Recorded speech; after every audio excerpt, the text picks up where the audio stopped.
Bonsoir chers auditeurs. Aujourd'hui je vous amène à la découverte de Djegbadji, un arrondissement de la commune de Ouidah, situé dans le département de l'Atlantique au Bénin. Partons ensemble à la découverte de ce très beau village que j'ai eu l'honneur et le plaisir de découvrir durant mon escapade à Ouidah. Djegbadji est un village enclavé, puisque pour y accéder, je suis obligé de monter dans une barque et d'emprunter la voie fluviale pour atteindre ce village. Dès le début de la navigation, je constate qu'il y a de la mangrove sur cette lagune, des palétuviers. Quel est le rôle joué par ces arbres dans la lagune? Le rôle de ces arbres dans la lagune, c'est de servir de refuge aux poissons, s'échapper aux pêcheurs et se reproduire. À l'époque, chez nous, la lagune était couverte de mangroves. Compte tenu des nécessités, le village a détruit pas mal de ces mangroves. Maintenant, les dispositions étaient prises et ces arbres sont protégés. Mais quelles sont ces nécessités pour lesquelles le village a détruit ces mangroves? Au cours de notre visite, on aura le temps de les découvrir. Les principales activités menées par les habitants de Djegbadji sont la pêche et la fabrication du sel artisanal. J'ai donc découvert tout au long de mon parcours sur cette lagune ces deux différentes activités.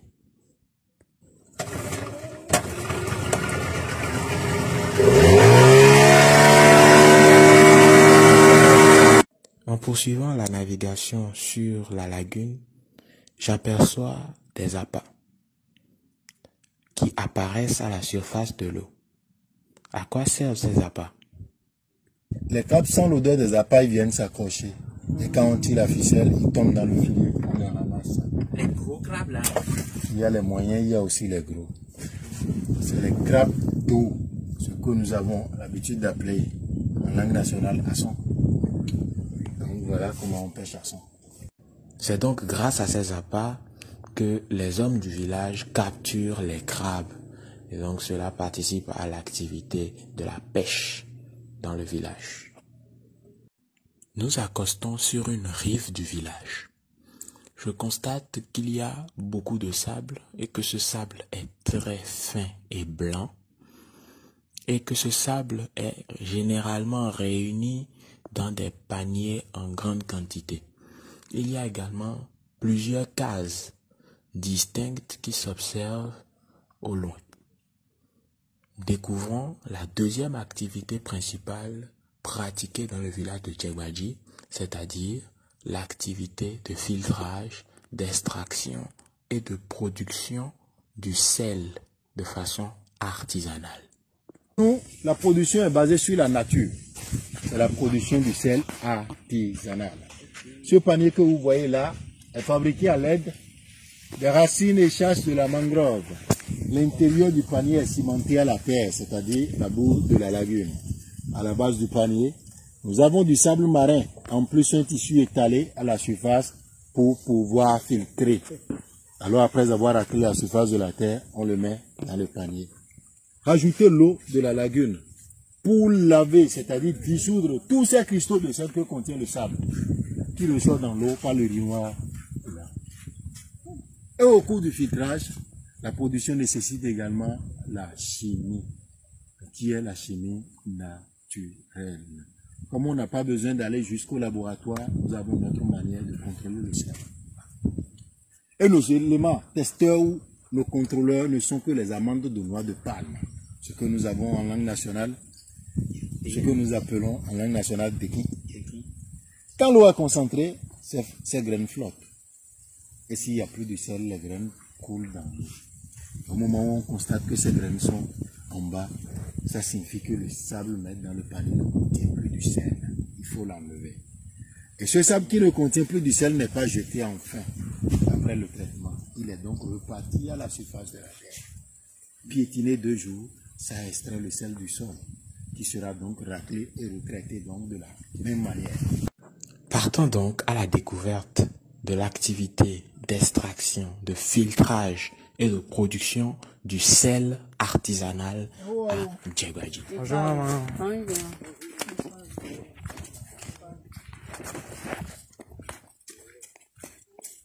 Alors les amis, nous voici sur le plus grand site de production du sel artisanal au Bénin, Djegbadji. Djegbadji est la plus grande société de production du sel artisanal au Bénin. C'est sur des hectares, ça va jusqu'au-delà de la route des esclaves. Et de l'autre côté, ça continue jusqu'à Grand Popo. Vous allez également constater des piquets, ce qui signifie que la production est individuelle. Chaque famille a son domaine de production. L'autre famille n'a pas droit à affronter son territoire pour le territoire de l'autre. Et ils s'organisent aussi très bien. Chez nous aussi, la production est pour 6 mois dans l'année, la saison sèche. En saison de pluie, tous les ateliers sont inondés et tous travaux cessent. Vous allez également constater que la plupart de ces producteurs du sel chez nous sont des femmes. Les hommes les accompagnent juste pour l'installation de leur cuisine et les fagots de bois. Le reste, elles se débrouillent. Et ça ne veut également pas dire que les hommes sont paresseux. Au moment où les femmes sont en activité ici, les hommes sont peut-être à la pêche ou dans les travaux champêtres. Comment est-ce que le sel artisanal est préparé à Djegbadji? Alors les amis, nous voici dans une cuisine de production. Comme vous le constatez, la production nécessite des grands fours. Ça dépend également de la manière dont on a construit sa cuisine pour installer son four. Il y a d'autres producteurs. Il y a d'autres producteurs qui installent des fours à 5 foyers, d'autres à 4, d'autres à 3 et d'autres à 2 foyers. Devant nous, nous avons un four à 3 foyers. Après avoir recueilli l'eau concentrée, il faut le mettre au feu. Le faire évaporer jusqu'à ce que ça ne devienne du sel. La production nécessite également beaucoup de bois de chauffage, parce qu'il faut chauffer l'eau durant 3 à 4 heures de temps avant que le sel ne soit cuit. Tout à l'heure, je viens de dire qu'à l'époque, la lagune était couverte de mangroves. C'est compte tenu de la production du sel que le village a détruit ces mangroves pour s'en servir de bois de chauffage. Et au moment où ils utilisaient la mangrove comme bois de chauffage, le prix du sel valait de 100 à 150 francs le kilo. Aujourd'hui qu'il faut acheter le bois, ça vaut maintenant de 300 à 600 francs le kilo. Et au cours de la cuisson, il faut également surveiller l'eau au feu. Parce qu'il y a des mousses qui viennent à la surface de l'eau. Chez nous, ces mousses ne sont pas des fleurs de sel, mais sont considérées comme des déchets qui sont raclés de temps en temps et jetés jusqu'à ce que le sel ne soit cuit. Et comme on le dit donc dans les études, que l'eau bouillie à un certain degré, tous les microbes sont tués, le sel est consommé sans problème. Et c'est également un sel qui est iodé naturellement. Et le vrai nom de ce sel, c'est Couragette. Quand vous entendez Couragette quelque part, voilà son identité. Qu'est-ce qui différencie le sel artisanal de Djegbadji des autres sels? Si vous voulez vous approvisionner ici maintenant, vous êtes sûr que vous êtes à la source. Il y a la production du sel à gros grains qui est amené au moulin. Il y a plein de moulins maintenant qui écrasent le sel. Soit disant que c'est le naturel. Même quand vous allez sur le marché, il y a d'autres vendeuses ou vendeurs qui vendent leurs produits à un prix différent par rapport aux autres. Et aussi, vous allez constater que l'imitation est blanc pur. Oui. Je lui ai demandé, c'est pas blanc. Voilà. Donc, le sel naturel n'est pas tout blanc. Sinon, la question que moi je me posais, c'est de savoir comment est-ce que les industriels, est-ce qu'il y a des industriels qui viennent ici s'approvisionner en sel, qui revendent dans les supermarchés? Parce que moi j'ai l'habitude de voir dans les rayons de plusieurs supermarchés, sel naturel et tout. Est-ce que ça arrive que ces femmes-là soient encouragées par ces commerçants, ces industriels-là? Encouragement chez nous, on ne connaît pas ça. Tu fais ta production, c'est pour toi, tu vends, c'est fini. Je ne sais même pas s'il y a des industries qui viennent encourager ou bien quoi, je ne sais pas. Mais il y a des ONG qui viennent pour l'aide de ces producteurs. Donc ils sont en train de chercher à aller changer le fou compte tenu de la destruction des forêts et tout. Donc en dehors de ces ONG, je ne sais pas s'il y a des industries qui font le commerce, qui viennent encourager. Ça, je ne sais pas. Alors, j'ai effectué cette visite en compagnie d'Emmanuel, de Henri et de Gildas. Alors, j'aimerais avoir rapidement vos impressions sur ce que vous avez vu sur les cuisines artisanales de fabrication de sel à Djegbadji. Emmanuel.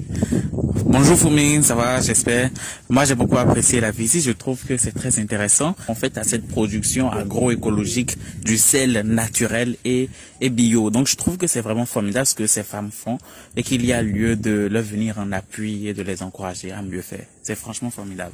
Merci Emmanuel. Gildas, qu'est-ce que tu en penses de ce que tu as vu aujourd'hui?